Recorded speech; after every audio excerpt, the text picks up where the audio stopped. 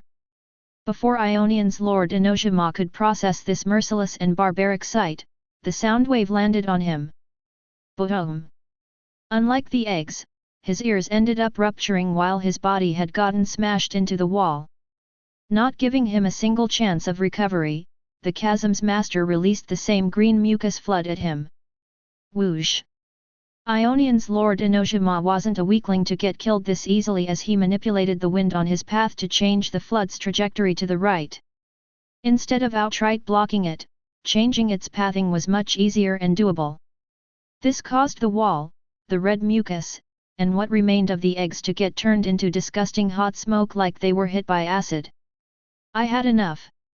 Ionian's Lord Enoshima cursed with a displeased expression as he swung his wing in a single motion. Whoosh! A giant visible sharp thin wind blade manifested right above the monster's head, resembling a guillotine's blade. Cut! With one order,